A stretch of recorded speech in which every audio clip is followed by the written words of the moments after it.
Bloom's Taxonomy and Writing Objectives. In this video, I will discuss Bloom's Taxonomy and how it can be used to create learning objectives for your online course. In 1956, the taxonomy was developed by Benjamin Bloom. It's a way to organize our thinking into 6 levels that start out at a basic level and go to a higher order level of thinking.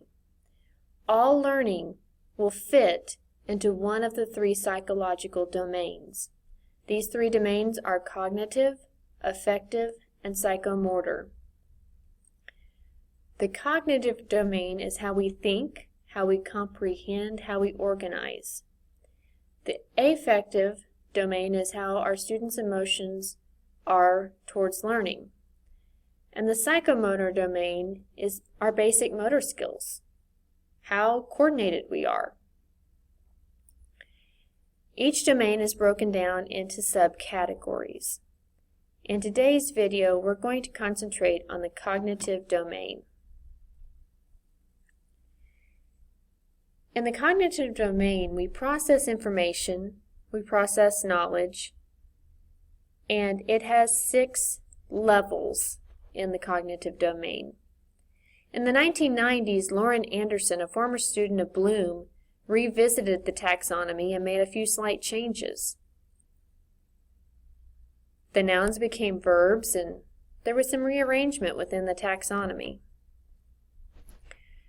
As you can see here, knowledge became remembering, comprehension became understanding, and synthesis is now creating.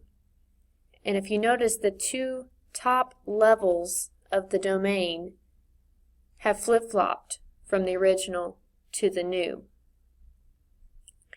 And when you ask the question, why did the nouns become verbs? Well, when we think, it's an active process. So when you think action, you think verbs instead of nouns. So why Bloom's taxonomy? Bloom's taxonomy, I think of a couple of reasons. It helps us to write and revise our learning objectives. It also helps us to align the objectives to the assessment. So we're going to take a look at the 6 levels, starting with the first one here as you see on the screen, remembering. And pay attention to the key words. The key words are what is going to help us when we get ready to write our lesson objectives. So remembering, that's recall. You're retrieving something you've previously learned.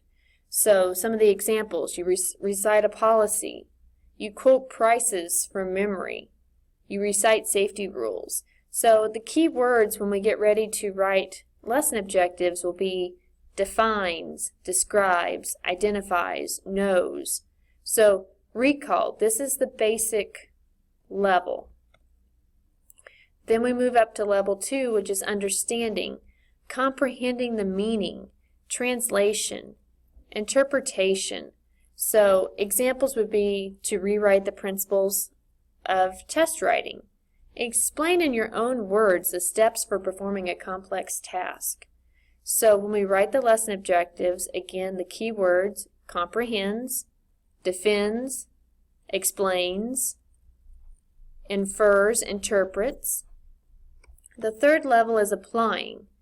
So you use a concept in a new situation or an unprompted use of an abstraction. You need to apply what you learned. So an example would be you use a manual to calculate an employee's vacation time.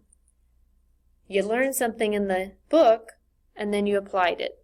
You apply the laws of statistics on the readability of a test. So again, your key words, you apply, you change, you compute, you manipulate, you discover. Analyzing, you separate material or concepts into component parts so that the organizational structure may be understood. So you troubleshoot a piece of equipment by using deduction. You recognize the fallacies in reasoning. You gather information from a department and select the required task for training. Your keywords, you analyze, you break down, you compare, you contrast, you diagram. Then you have evaluating. You make judgments about the value or ideas and materials. So your keyword, you appraise, you compare, you contrast, you defend, you describe. And so an example would be select the most effective solution. You hire the most qualified candidate. And then the last level is creating. Builds a structure or pattern from diverse elements. Put parts together to form a whole. So you write a company operations manual. You design a machine to perform a specific task. Your keywords, you categorize, you compile, you design, you modify, you rearrange. And so with these 6 levels in the cognitive domain, we're using those key words to help us write our lesson objectives. And when you go into, I've had the pleasure of, reviewing several online courses, and everyone seems to do pretty good when it comes to their objectives.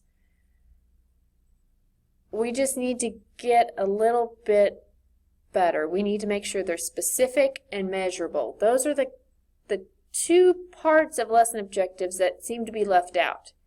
Because when you go into Blackboard, upon the completion of the lesson, you're mentioning what they're going to do, but you don't really say how, to how you're going to measure and what specifically they're going to do.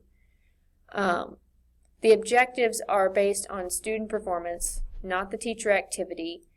And the ABCDs of objectives,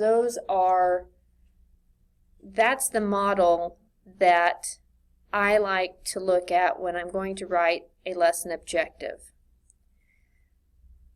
A stands for audience, B stands for behavior, C condition, and D degree. So the audience is your students. That is who you're writing the objective for. Behavior. Behavior is the verb that describes what your student is going to do after they receive the lecture material. Kind of where those key verbs come back into play, or the key words come back into play. And then the condition. What will the condition are the circumstances under which the objective must be completed.